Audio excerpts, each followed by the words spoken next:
Khotibnya berdiri. Karena kenapa? Kalau orang berdiri ketika dia menyampaikan ya kalamullah, menyampaikan hadisnya Nabi SAW dan kisah, itu ada wibawanya. Beda dengan duduk.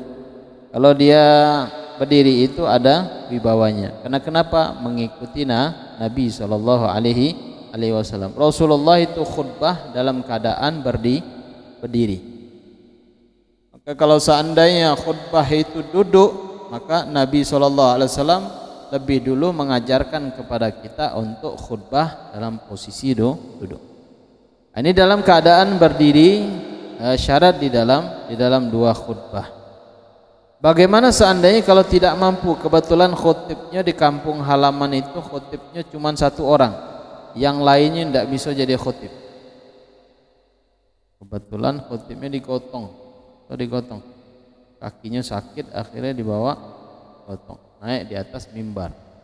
Boleh atau tidak? Sini disebutkan. Al-qiyamul khatib qadir alaih fa in ajaza khataba jalisan. Kalau dia tidak mampu untuk berdiri, boleh khutib dalam keadaan duduk, boleh. Sama seperti sholat berarti. Sholat kalau kita tidak mampu berdiri, boleh sholat duduk. Fa in ajaza fal muttaji'an. Kalau tidak mampu khutib sholat duduk, boleh sholatnya miring belah kanan sambil tidur dia. Alhamdulillah. Ini Habib yakin makmum ya. Kadang khutib tegak megang tongkat.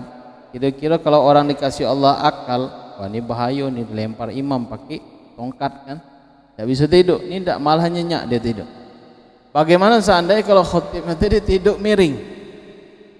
Nah, lalu semuanya tidur miring kalau kayaknya. Itu di sini sebutkannya. Masalah boleh atau tidaknya diperbolehkan. Kalau tidak mampu untuk berdiri, boleh dia duduk. Kalau tidak mampu dia duduk, maka muttaji'an, miring sebelah kanan. Wal aula lahu istikhlaf. Paling lebih afdal adalah diganti. Masalahnya nak ganti ini berarti yang bisa khutbah. Ya, cuma sikok itulah yang bisa khutbah. Ya alhamdulillah lah zaman sekarang ada harus santri juga yang dari perguruan tinggi, yang sekolahnya pernah duduk di majelis taklim, bisa khutbah masalah. Yang penting rukun syaratnya terpenuhi. Kalau di daerah-daerah kita itu, di kampung-kampung itu biasanya dia biasanya ta'assub ya. Ta'assub. Fanatik itu tidak boleh, harus sikok inilah. Yang lain tidak boleh. Pernah juga Habib waktu Kukerta, kuliah kerja nyata dulu, waktu di YIN sebelum jadi WIN, di Kumpe, di daerah Petanang itu. Jadi kami Kukertanya di situ. Pertama programnya menghidupkan masjid, sholat 5 waktu berjamaah. Di antaranya program setelahnya jadi khutib. Datanglah kawan ini ke satu pengurus syara di situ. Pak, kami mau ngajukan ini Pak, programnya ada khutib. Akhirnya pengurus syara itu bilang, maaf dek ya, di sini kebetulan kita sudah sepakat orang dari luar itu tidak boleh khutbah di kampung sini gitu. Yang mahasiswa tadi gosok dada lah, alhamdulillah. Tenang dia kan, hilang program.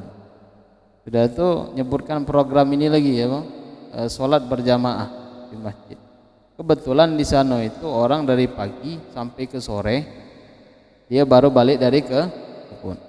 Kadang maghrib sama menjelang maghrib itu sholat, setelah isyaknya kosong, tidak ada orang lagi. Alhamdulillah, gosok lagi. Kan sepi. Kebetulan pas panen musim duku. Musim duku itu mulai mau kuning-kuningnya duku orang kampung itu. Jadi kami Kukerta di sana gawinya pun mancing. Pagi-pagi ada orang kampung tuh bawa duku sember, makan duku, mancing makan duku, mancing makan duku. Masya Allah. Nah itu programnya. Tapi sudah kebetulan itu 17 Agustus juga kan, jadi dibuat kegiatan. Nah, bagaimana hukumnya? Apakah boleh orang luar datang ke suatu tempat? Kebetulan ini misalnya ulama, misalnya santri atau orang yang berhak untuk dijadikan sebagai khutib, ala kulli hal ini diperbolehkan. Tapi dia mungkin ngambilnya dari nas ini mungkin dari apa nasnya 40 orang mustautin itu, 40 orang mustautin termasuk di dalamnya juga khutibnya, khutib dan imam. Nah, itu kalau dibuat dijadikan rujukan dalilnya tidak masalah, boleh. Jadi orang luar tidak boleh khutbah kecuali orang kampung situ. Tapi kalau orang kampung situ yang khutbah, jadi apa yang diajarkan ya itulah. Tidak ada perkembangannya. Ya, ilmu yang bertambah di dalamnya tidak ada. Ya itulah. Bagi generasi ini masuk dengar datuk ini khutbah, ya ambillah khutbah datuk tadi, dibaca, dicatat, itu terus. Tidak ada perubahan sama sekali. Maka sebagian masjid-masjid kita di Jambi itu kan ada jadwal. Misal Ustadz Fulan, Habib Fulan, Kiai Fulan itu misal seminggu setahun itu 2 kali, setahun 3 kali. Nah, itu ada jadwalnya masing-masing. Nah, jadi apa yang dijelaskan, yang diterangkan di dalam khutbah itu macam-macam, macam-macam di dalamnya, maka ilmunya juga banyak di dalamnya. Ahibal kiram hadirin wal hadirat yang dimuliakan oleh Allah Subhanahu wa taala. Tapi kalau sudah kesepakatan, adah kebiasaannya, karena al-adah muhakkamah, adah itu menghukumkan, dia menjadi hukum di dalam. Kalau sudah sepakat pengurus syaratnya di situ tidak boleh orang luar, sudah itu hukumnya tidak boleh. Tetap dia tubut, tetap di situ hukum. Tidak boleh digantikan oleh orang selain orang kampung, orang desa itu sendiri. Setelah itu wal julus bainahuma fawqa tuma'ninatis shalah. Duduk di antara dua khutbah di atas tuma'ninatis shalah. Apa tuma'ninah di dalam salat itu? Subhanallah.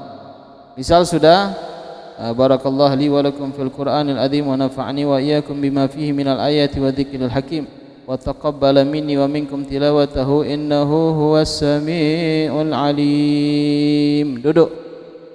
Subhanallah. Langsung tegak sah. Kan biasanya diseling sama sholawat. Itu lebih dari apa tumakninah. Lebih dari tumakninah. Ada sebagian ulama juga mengatakan batasannya apa? Biqadri suratul Ikhlas. Qul huwallahu ahad, Allahus samad, lam yalid wa lam yulad wa lam yakul lahu kufuwan ahad. Baru tegak khutbah yang kedua. Nah, itu batasannya. Kalau lebih daripada itu, maka dia memutuskan khutbah yang kedua berarti kembali khutbah pertama.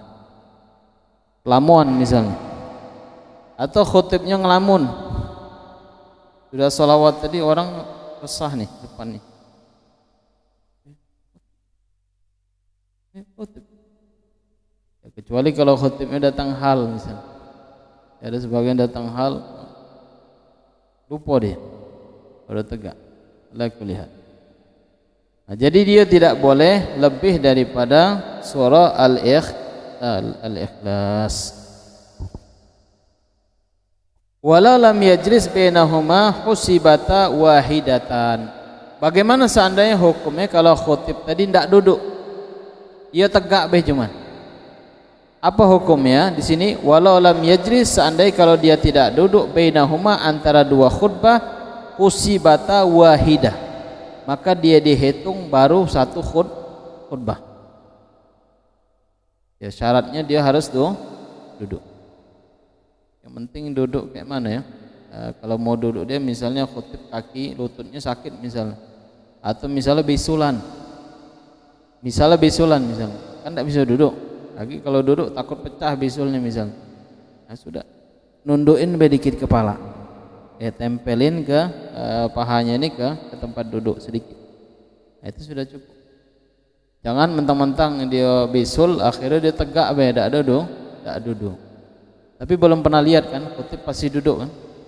Atau karena kenapa? Karena khutbah pertama kalau terlalu panjang itu sengal kakinya, dia santainya duduk. Ya, duduk, setelah itu agak istirahat dikit, istirahat sebentar, dan baru dia tegak. Lalu syarat setelahnya wal muwalatu bainahuma, mualah antara dua khutbah. Wa bainal arkaniha bi an la yatul al fasal bima la yaliqu lahu bainahuma bima yablughu qadru rak'atin. Ini mualah antara dua khutbah, khutbah pertama dan khutbah kedua. Tidak boleh lebih daripada dua rakaat lamanya. Kalau dia lebih daripada 2 rakaat lamanya, maka khutbahnya dihitung menjadi satu khutbah. La yadur takhallul wa'din bainal arkan wa intala wa la yagra intalat haitsu tadammanat wa'dan kama fi tuhfah. Wal muwalatu bainahuma wa bainas shalah, dan begitu juga setelah khutbah yang kedua dia harus beriringan khutbah yang kedua, selesai langsung dia salat. Yang dimaksud langsung salat ini bukan khutib itu turun meloncat langsung Allahu Akbar, bukan. Turun khutib baru merintahkan untuk meluruskan shaf. Istaqimu sufufakum suwu sufufakum fa ana taswiyatus sufuf min tamamis shalah. Shaf rapatkan, yang kosong diisi, yang HP-nya aktif dinonaktifkan, itu tidak masalah, boleh. Setelah itu baru dia takbir. Syarat setelahnya lagi wa antakuna bil arabiyyah. Ini syarat dalam dua khutbah harus pakai bahasa Arab. Ada yang nanya, Bib, di kampung kami itu bahasa Indonesia, tidak ada pakai bahasa Arab. Sah atau tidak? Ini syaratnya nih. Antakuna bil arabiyyah, harus pakai bahasa Arab. Apa maknanya di sini harus pakai bahasa Arab? Di sini disebutkan anathamin minasyurutul khutbatin kanu arkanihima bil lughatil arabiyyah wa in kana al khatibu wa sami'un al a'jamiyyin la yafham. Biarpun di yang hadir kita pakai bahasa Arab nih, yang hadir ajam semua, tidak faham bahasa Arab. Di sini sebutkan fa in lam yakun fihim man yuhsinuha wa la yumkin ta'limuha qabla al-waqt khataba fil ayat wahid minhum ay lughat asy-syam. Wa hal yuzhi lam yafhamuha bil arabiyyah aw la qaulan. Ada dua pendapat. La kulihat. Jadi di sini ada mengatakan harus pakai bahasa Arabnya, yaitu rukun khutbah itu saja. Sisanya boleh pakai bahasa Inggris, bahasa Indonesia, bahasa daerah, tidak masalah, boleh. Yang penting hamdalahnya bahasa Arab, salawat sama nabinya bahasa Arab, wasiat ditakwanya bahasa Arab, baca ayat atau membaca doa untuk orang muslim dan muslimatnya pakai Arabiyah. Nah, di sini yang dimaksud adalah rukunnya pakai bahasa Arab, syaratnya. Bukan semua dari awal sampai habis bahasa Arab, enggak, sesuai daerah masing-masing. Ya, kalau di Cina pakai bahasa Cina, kalau di Jambi masih pakai bahasa Jambi, di Indonesia pakai bahasa Indonesia. Nah, sesuai daerah masing-masing. Tapi yang hebatnya di Sukabumi itu pakai bahasa Arab. Bisa tidak dibuat di Jambi? Di setiap daerah itu pakai bahasa Arab semua khutbah. Nah, di Jambi ini ada yang pakai bahasa Arab, LDII, belakang Persijam, no? Nah, itu pakai bahasa Arab. Tapi takutnya kayak habis sholat kita dipelnya. Masih tidak kira-kira? Masih dipel. Kalau dipel itu wallahu a'lam. Dan kalau bertamu juga duduk di kursi, habis kita balik kursinya dicuci. Masih ada? A'udzubillahi min dzalik. Berarti kita ini najis berarti. Tidak, najis. Iya.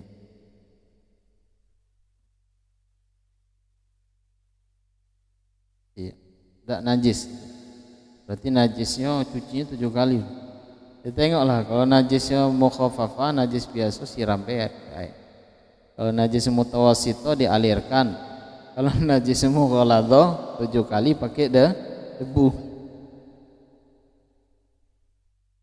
Mudah-mudahan lah insyaallah ya, aliran-aliran faham-faham yang sesat itu mudah-mudahan ya dihancurkan Allah. Tapi kalau ndak ada aliran seperti itu ndak indah dunia. Ya, ndak seru ya. Kita baca tahlil nih ada yang bilang bid'ah tahlil. Ya kalau ndak ada yang membid'ahkan kan ndak seru kan. Atau lagi Maulid Nabi misalnya ndak diajarkan oleh Rasulullah, tidak ada di zaman Nabi. Kalau ndak ada orang kayak gitu ndak seru. Ya, memang diciptakan oleh Allah orang yang seperti itu. Ahibal kiram hadirin wal hadirat yang dimuliakan oleh Allah Subhanahu wa taala, wa an yusmi'aha arba'in. Harus yang mendengar 2 khutbah tersebut 40 orang termasuk khotibnya. Ya, termasuk khotib. Maka nyari khotib itu jangan yang peka. Ya, dengar juga dia. Kalau termasuk yang 39 40 khotib tidak sah sholat Jumat kita. Karena kenapa? Khotib peka, tapi jarang khotib peka, pasti dengar dia. Karena khutbah itu dia pakai apa? Pakai mikrofon, dengar semua orang atau sekampung itu dengar. Wa antakuna kullaha fi waqti dhuhur.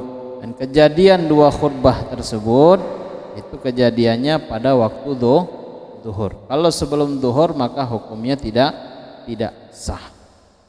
Ini ada 10 syarat di dalam 2 khutbah. Ya, paling sedikit kita paham lah. Ini masalah tentang khutbah ini.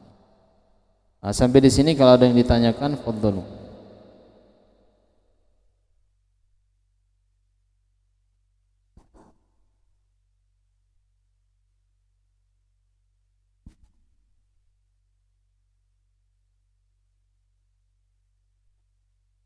Assalamualaikum warahmatullahi wabarakatuh.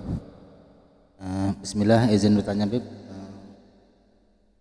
Soalan khafif, nama itu ketika masuk ke dalam masjid, dukhul masjid di waktu sholat Jumat ada ketika itu sedang berkumandang azan yang pertama. Itu mana afdal Bib? Antara kita langsung sholat tahiyatul masjid ataupun kita tunggu selesai azan, habis itu baru sholat sunnah itu sendiri. Soalan sani itu soalan yang agak klasik lah, tapi agak asik dibahas. Jadi ini kadang-kadang diperdebatkan di beberapa orang soal baca Sayyidina di sholat tahiyat awal dan tahiyat akhir. Apakah Allahumma sholli ala Sayyidina Muhammad wa ala Sayyidina adalah Allahumma sholli ala Muhammad langsung ke situ, dikarenakan katanya ini sakral, ini sholat tidak boleh tambah-tambah dan sebagainya. Nah, mohon pencerahannya aina asah wa ahsan wa afdal. Syukran. Assalamualaikum warahmatullahi wabarakatuh. Nah, ketika kita masuk ke dalam masjid kebetulan hari Jumat dan adzannya lagi adzan, apakah afdal kita tahiyatul masjid apa kita selesaikan adzan dulu? Nah, itu selesaikan adzan, setelah itu baru tahiyatul masjid. Maka adab ketika kita masuk ke dalam masjid, melangkahkan kaki kanan. Bacanya apa? Allahumma sholli ala Sayyidina Muhammad wa ala ali Sayyidina Muhammad. Allahumma ftah abwaba rahmatik wa yasir abwaba rizqika bi rahmatika ya arhamar rahimin. Masuk pas kebetulan adzan. Mantap dulu. Mantap dengerin adzan, doa, setelah itu baru tahiyatul masjid digabung dengan sholat qobliyah. Ya, tahiyatul masjid atau digabung dengan qobliyah. Atau misal tahiyatul masjid dulu, setelah itu baru qobliyah. Itu kalau dia adzan yang pertama. Kalau adzan yang kedua ketika khotib sudah naik ke atas mimbar, apakah kita dianjurkan qobliyah atau tahiyatul masjid? Tahiyatul masjid. Tapi diniatkan 2. Diniatkan tahiyatul masjid sama qobliyah. Jadi hasol thawab, dia dapat pahala 2. Qobliyah dapat, tahiyatul masjid juga dapat. Dengan syarat sholatnya apa? Ketika khotib sudah mulai khutbah, dia sholatnya khafif, tidak boleh panjang. Jadi yang wajibnya saja yang dibaca, yang sunnahnya dilewatkan. Contoh ketika takbiratul ihram yang wajibnya Al-Fatihah. Al-Fatihah langsung ruku, i'tidal, ruku, sujud 2 kali, setelah itu tegak lagi terus gitu. Agak cepat sholat. Nah, jangan mentang-mentang nanti masuk sunnah nih tahiyatul masjid tegak di depan khutib itu Allah, kaki dikengkangin, tangan kayak gitu. Jadi yang duduk ini mana khutibnya tidak nampak. Sudah itu lama pula sholatnya. Nah, jadi khafif ya, diringankan sholat. Jangan terlalu panjang. Jangan ambil yang wajibnya. Soal yang kedua, bagaimana ketika tahiyat kita membaca Sayyiduna Muhammad? Apa pakai Allahumma sholli ala Muhammad atau Allahumma sholli ala Sayyidina Muhammad? Yang mana yang aula, yang afdal? Yang afdal itu sesuatu yang warid, yang datang dari Nabi SAW. Nabi merintahkan Allahumma sholli ala Muhammad. Ada juga riwayat yang lain mengatakan pakai Sayyidina. Kenapa? Ana sayyidu Adam wala fakhr. Nabi mengatakan saya ini adalah pemimpin keturunan daripada anak Adam, tidak ada kesombongan di dalam. Nah, boleh pakai Sayyidina, boleh juga tidak pakai, tidak masalah. Ada riwayat mengatakan boleh, ada yang riwayat mengatakan tidak boleh. Nah, itu cuma digabung boleh. Misalnya tasyahud yang awal itu pakai Sayyidina, tasyahud yang kedua tidak pakai, atau pakai dua-duanya, masalah, boleh, perbolehkan. Nah, hukumnya adalah mubah, jadi perbolehkan. Karena kita tidak pantas kayaknya nyebutin Muhammad, ya kan? Ya. Allahumma sholli ala Muhammad wa ala ali Muhammad. Karena kenapa? Mura'atul adab, menjaga adab. Qaddimul adab anil ilm, mendahulukan adab daripada ilmu, mendahulukan adab daripada ilmu. Maka di zaman sekarang ini banyak orang yang pintar berdalil. Dia pintar berdalil, malahan dia bisa memposisikan Tuhan. Yang hebatnya itu, Allah itu ada di singgasana, Allah itu ada di aras. Jadi masya Allah, memponis Allah itu di singgasana. Tetapi dia tidak pakai takwil ataupun pakai tafsir daripada perincian daripada ulama. Ini bisa sesat, hati-hati. Kadang kita baca Al-Quran, boleh kita baca terjemahan supaya kita tahu bahasa Arabnya, maknanya, boleh. Tetapi dalam Al-Quran itu kan ada asbabun nuzulnya, ada asbabul, ada ayat madaniyah, ada makiyah dan yang lainnya. Itu harus dipelajari semuanya. Tidak boleh kita makannya mentah-mentah. Sama kayak buah-buahan. Kalau buah-buahan itu kan sebenarnya boleh kita jus campur susu, boleh campur gula, boleh. Mau pakai apa? Warna juga boleh. Tapi kalau faham yang sebelah itu, dia tidak boleh itu makan mentah-mentah itulah. Dikocek langsung makan, tidak boleh dijus, tidak boleh dimasak dan yang lain. Nah, tapi kita pemahamannya ngikuti pemahaman para ulama. Tidak boleh kita memvonis Allah Subhanahu wa taala itu seakan-akan tidak memiliki kekuasaan. Kalau kita bertanya, kalau Allah itu di arsy, sebelum Allah menciptakan makhluk, Allah itu di mana?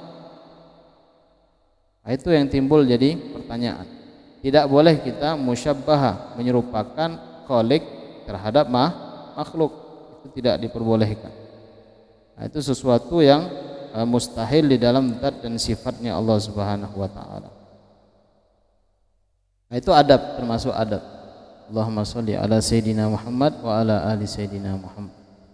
Tapi kalau yang tanggo sebelah itu dia tidak pakai. Sayyidina tidak pakai, malahan ibunda Nabi, ayahnya Nabi, dia berani mengatakan mati dalam keadaan kafir. Ini hati-hati, bahaya.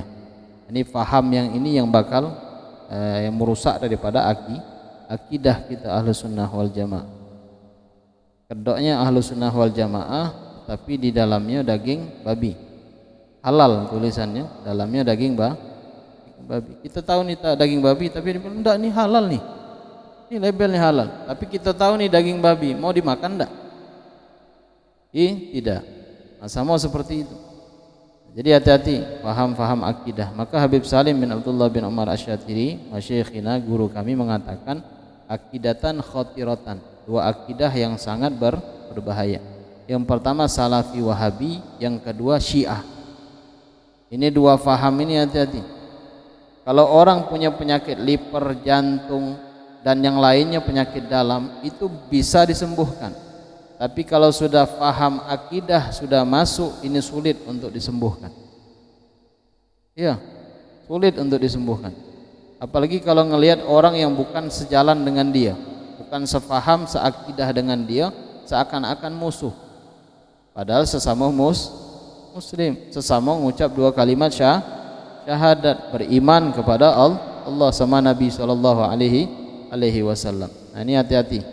Ini faham akidah seperti ini harus kita jauhi, jangan didekatin.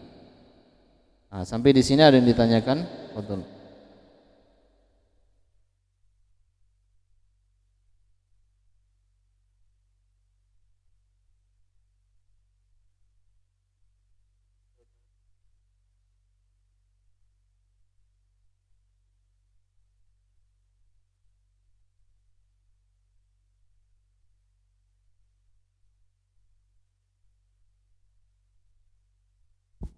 Assalamualaikum warahmatullahi wabarakatuh.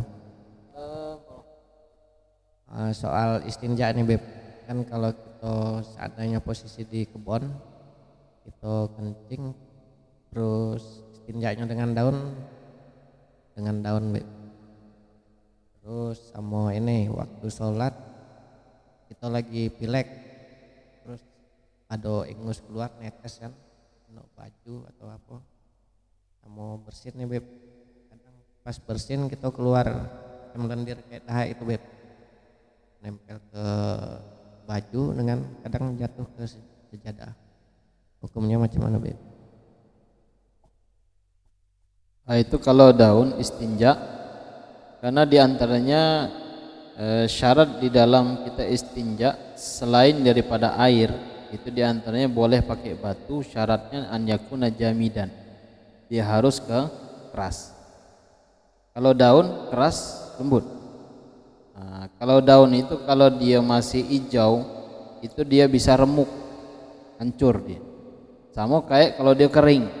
Kalau kering itu dia jadi bubuk, dia bisa dihancurin. Dan dia tidak bisa mengangkat. Dia tidak kolik, tidak mengangkat najis. Apakah sah atau tidak? Tidak sah. Tidak sah. Nah, dia tetap harus ta'ayan, harus pakai menggunakan air. Menggunakan air. Begitu juga pakai tisu, bukan tisu yang ini dia. Apalagi tisu yang orang-orang kemanten warna merah, hijau itu, wah itu enggak bisa ngangkat, karena dia ketika ditempel di bibir lepas dia. Dia tidak angkat, bukan jamit. Dia ada tisu yang khusus untuk di toilet itu khusus. Atau lebih gampang batu lah. Kalau kita istinjaknya pakai batu itu sah, tapi ada syarat-syarat. Ada syarat-syarat ketika kita istinja itu keluarnya tidak boleh mujawazah, melewatin batasannya. Itu kalau dia melewatin batasan, contoh misalnya kencing ini kan keluarnya dari jalur depan ini, tapi air kencingnya naik ke atas kepala helmnya misalnya, ini kan melewati nih. Yang diistinjakan cuma lubangnya kan, yang atasnya ini tidak wajib harus pakai air. Kalau misalnya di kebun atau di hutan, mau tidak mau harus kencing dan kita pakai daun, batu tidak ada, air tidak ada misalnya, ya sudah kencing. Nah, setelah itu apa? Misalnya ada masuk waktu sebentar lagi, waktu mau keluar cari air tidak ada, padahal kencing tadi belum ceboknya cuma pakai daun, tidak sah kan? Jadi li hormatul waqt, boleh dia untuk menghormati waktu, dia tayamum, setelah tayamum dia sholat. Ketika sudah pulang dari kebun atau hutan tersebut di kampung halamannya di rumah, ya sudah diqadha sholat tadi. Nah, sholat yang tadi itu zuhur atau asarnya, nah itu diqadha ketika dia pulang di rumah. Sudah paham? Nah, ketika sholat apa? Keluar ingus, ya, keluar ingus tidak masalah. Atau keluar misalnya bersin, keluar air liurnya ke baju, tidak masalah. Karena ingus, air liur itu tidak najis. Dengan syarat dia khalis, keluar tersebut dia murni, tidak bercampur dengan darah. Nah, kalau dia cuma ingus atau air liur keluar tidak masalah. Nempel di baju juga tidak masalah, nempel di muka juga tidak masalah. Yang jadi masalahnya apa? Ketika ingusnya disedot, ini sudah keluar nih, ditelannya, batal sholat. Atau dahaknya tadi sudah di dalam masih atau di luar, disedotnya lagi, ditelan. Nah, ini sholatnya batal. Nah, itu hati-hati dalam sholat. Jadi kalau ingusnya keluar tidak masalah, boleh. Itu misal lagi di kantong bawa tisu misalnya, yang penting jangan bergerak 3 kali berurutan. Tiap tarik, nah, langsung masuk di kantong lagi. Itu boleh. Atau pakai syal atau baju misalnya,